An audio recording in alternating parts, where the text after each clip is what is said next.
our very exciting conversation last night about T groups, about group dynamics.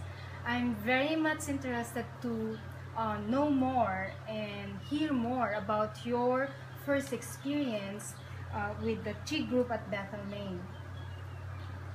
Yes, Bethel, Maine was the site of many original T groups, and these were really group dynamic sessions where in fact people discover themselves and discover how groups develop, and that was very significant for me. Although I had some exposure here in Manila, we had a group here called the Philippine Institute of Behavioral Science, and they were conducting T groups. I attended, I think, couple of years before I went to Bethel, but it was great going to Bethel, where in fact many of the original gurus of OD were involved as facilitators. So my first NPL experience was really exciting.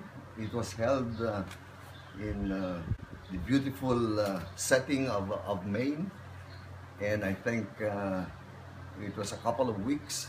I think we were secluded.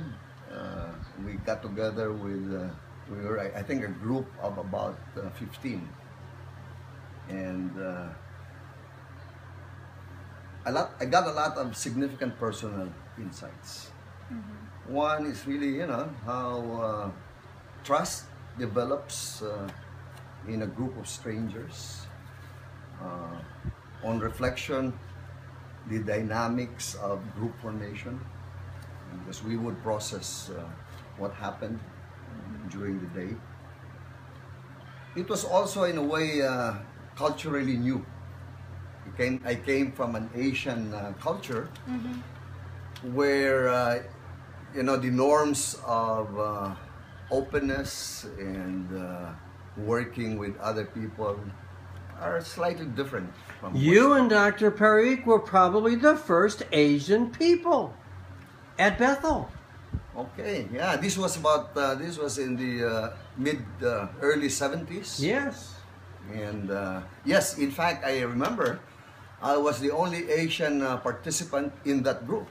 Wow. And as I've said, it was also a cross-cultural experience, but really wonderful.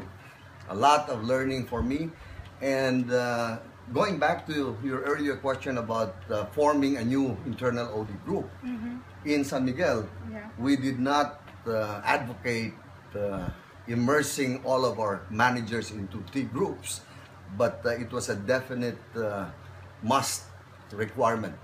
All internal OD agents, internal change agents, must go through this experience because it provides, I think, an excellent grounding in terms of knowing yourself, and in this business of helping organizations change, the primary instrument of change is one's self.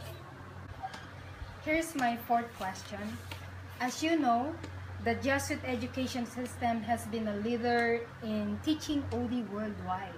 I've experienced that myself as an ex-nun.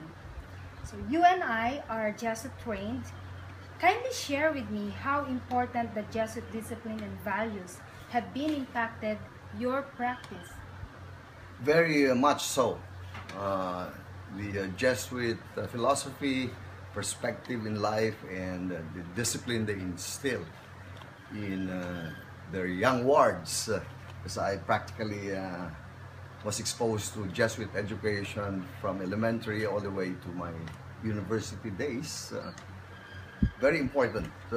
And there are a number of philosophical groundings. One is really being of service to others, being a man for others. And that fits in with OD, helping others, supporting other people's growth, organizational growth. The philosophy of Magis, the search for excellence, continuous improvement, is another Jesuit value that I think I picked up along the way. Reflection is also a key practice that I think the Jesuits instills in their wards, in their people. So excellent grounding in terms of the OD practice.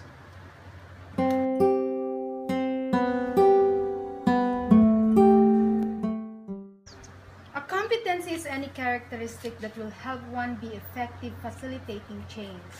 What competencies have best served you? I guess a key competency is just being there, being present in the moment, soaking up people where they're at, and that also entails listening. Yeah. A great deal of listening and getting into the other person's world. Yeah. Another competency, of course, very much related is self-awareness.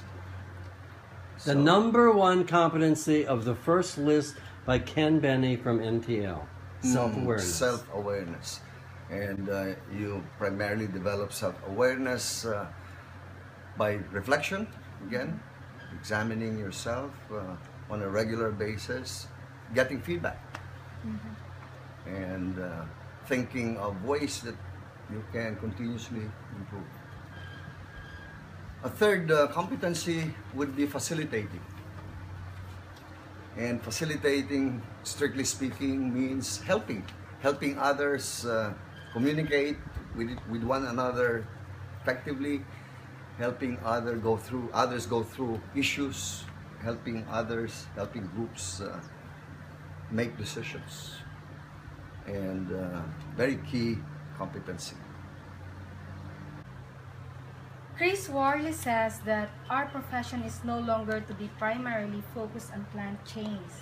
Instead, he says that we must enable and cause change in the here and now. What is your reaction? I agree completely with Chris. I think assuming that we can plant change is a little bit arrogant. The world is changing very fast. What I'd like to believe in is that the future is not a place we go to. It's a place, it's something that we create. And that with that perspective, I believe that we can help organizations create the future and come out with ways, pathways to move towards this future.